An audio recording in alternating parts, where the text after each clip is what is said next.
नमस्कार। सेना पर बनी फिल्मों से तो आपको पता ही है कि टॉक्सिक मैस्कुलिनिटी फैल जाती है। चाहे वो भारत पाक युद्ध पर थोड़े पुराने दौर में बनी बॉर्डर जैसी सत्य के काफी करीब की फिल्में हो या फिर उड़ी हमले जैसे हमलों पर आधारित फिल्में, कुछ भी विवादों से मुक्त नहीं रहा। कुछ खास जमातों की अगर माने तो नफरत फैलाने वाली ये फिल्में बननी ही नहीं चाहिए। आम आदमी की राय इससे बिल्कुल अलग रहती है। उसने हाउस द जोश जैसे फिल्मी डायलॉग को ट्रोलिंग के लिए इस्तेमाल करने की कोशिश करने वालों को भी सोशल मीडिया पर जमकर घसीटा। ऐसे ही शौर्य जैसी जो फिल्में बनी थी, सच को किसी दूसरे पक्ष की से दिखाने का प्रयास कर रही थी, उन्हें अपेक्षित कामयाबी तो नहीं ही मिली। उल्टा फिल्म में केके द्वारा निभाए गए किरदार को, जो कि विलेन बनाया जा रहा था, उसके जैसे मीम सोशल मीडिया पर चलते हैं, वो फिल्म बनाने वालों के उद्देश्य का ठीक उल्टा कर देते हैं। थोड़े पहले समय तक को अगर देखेंगे तो इस किस्म का विरोध जो होता था वो केवल उर्दू मतलब कि बॉलीवुड को झेलना पड़ता था। समय बदला और जैसे जैसे बाहुबली या फिर कांतारा जैसी जो फिल्में थी दक्षिणी भारत से जो शुरू हुई थी और पूरे देश में ओटीटी से लेकर के मल्टीप्लेक्स तक में देखी जाने लगी, वैसे वैसे फिल्मकार किस चीज को दर्शाएगा और कैसे दर्शाएगा, इसमें भी लोकतंत्र आने लगा। अब केवल निर्माता या निर्देशक की तानाशाही नहीं चलती, यानी वो कुछ भी बनाकर परोस दे और दर्शक को देखना ही पड़ेगा, ये मजबूरी नहीं चलती। वन वे कम्युनिकेशन जो होता था कि सिर्फ ऊपर से नीचे की तरफ आएगा, ये अब नहीं चलता। दर्शक भी अब बताने लगा है कि उसे क्या देखना है और क्या नहीं देखना है। इस दौर ने सीधा सीधा बॉयकॉट कर देने का कई सफल जो उदाहरण होता है उनका सामना किया और फिल्मों को बॉक्स ऑफिस पर मुंह की खानी पड़ी। निर्माता, निर्देशक से लेकर फिल्मी कलाकार भी इसकी शिकायत करते सुनाई दिए। इन शिकायतों से कुछ खास बदला नहीं, उल्टा ग्राहक या इस स्थिति में कहें तो दर्शक उसकी ही चलेगी, ये और स्पष्ट कर दिया गया। इस विरोध तक की स्थिति यह थी कि बॉयकॉट जो होता था वो चुपचाप होता था। कोई भीड़ सड़कों पर उतरकर वैसे विरोध नहीं करती थी, पोस्टर फाड़ने या सिनेमाघर में तोड़फोड़ नहीं करती थी, जिसका अच्छा अनुभव कमल हसन को दशावतारम या फिर मणिरत्नम को बॉम्बे बनाने पर हुआ था। एक समुदाय विशेष की जो भीड़ होती थी वो आग वाग लगा देती थी, लेकिन इस तरह की कोई आग लगाने के लिए जो है वो कोई तो नहीं उतरा, लेकिन सड़कों पर उतरकर तमिल ब्राह्मण एक सैनिक पर बनी फिल्म का ही विरोध कर रहे हैं।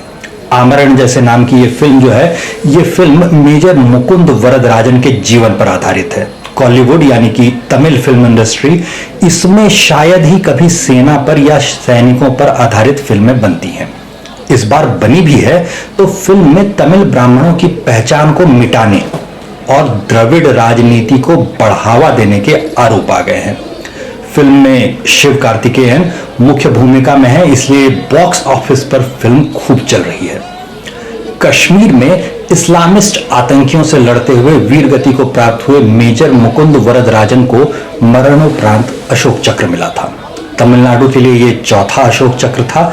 उनकी पत्नी के नजरिए से दिखाई गई इस फिल्म को राजकुमार पलानीसामी ने निर्देशित किया है।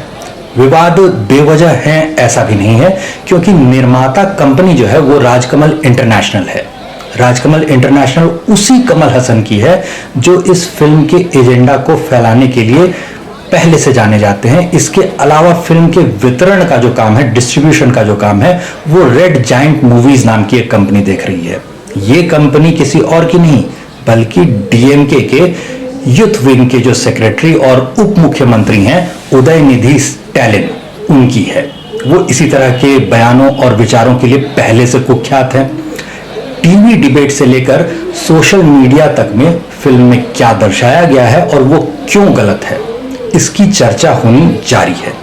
फिल्म में तमिल ब्राह्मण मेजर मुकुंद की जो सांस्कृतिक पहचान है उसे गायब कर दिया गया है, लेकिन उनकी पत्नी इंदू की जो ईसाई पहचान है वो पूरी तरह दर्शाई गई है। मतलब गले में टंगा क्रूस दिखाया जाता है, घर में लगे हुए बड़े से जीसस की पेंटिंग को दर्शाया जाता है असली जीवन में अगर देखेंगे तो मुकुंद के परिवार को उनके ईसाई लड़की से विवाह कर लेने पर कोई विरोध ज्यादा नहीं था।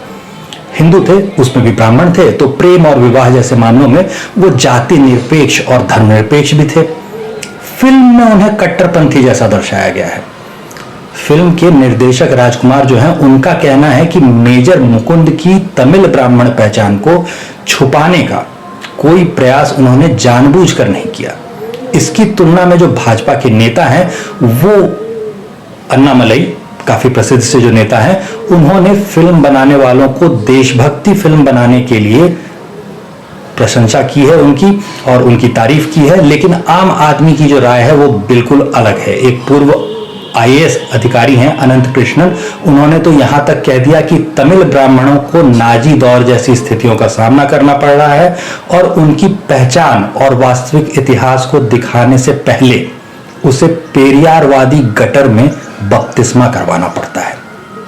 निर्देशक का बार बार कहना है कि परिवार जो था वो मेजर की भारतीय और तमिल पहचान ही दिखाना चाहता था, इसीलिए जैसा कि मेजर मुकुंद अपने पिता को बुलाते थे, वैसे ही फिल्म में भी उनके अपने पिता को नैना बुलाते हुए दिखाया गया है। और फिल्म बनाने वालों का यह भी कहना है कि पत्नी इंदु जो थी वो भी तमिल पहचान दिखाने की ही बात करती थी। जाहिर है कि फिल्म बनाने वालों के पास अच्छी पीआर टीम है, क्या बोलना है, कैसे बोलना है, इसका अच्छा अभ्यास किया गया है।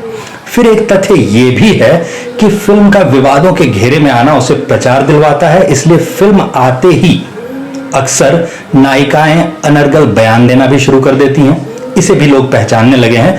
फिलहाल सोफिया जिले में, कश्मीर का जो सोफिया जिला है, उसमें अप्रैल 2014 में हिजबुल मुजाहिदीन के कमांडर को मार गिराने के क्रम में 3 गोलियां खाने के बाद अस्पताल जाने के रास्ते में मेजर मुकुंद वरदराजन ने वीरगति पाई थी।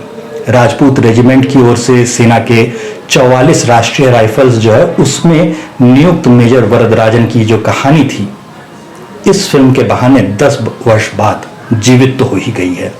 उसके साथ ही जीवित हो गई है तमिल ब्राह्मणों की पहचान मिटाने की वो साजिशें जो ऐसे नजर नहीं आती। उन पर भी नजर बनाए रखिए। फिल्में इतिहास बदलने का अच्छा माध्यम होती हैं, जैसा कि हम लोग जोधा अकबर या मुगले आजम जैसी फिल्मों के जरिए देख चुके हैं। तो अपनी नजर थोड़ी खुली रखिए, आस पड़ोस पर थोड़ी नजर बनाए रखिए। फिलहाल के लिए इजाजत दीजिए। धन्यवाद।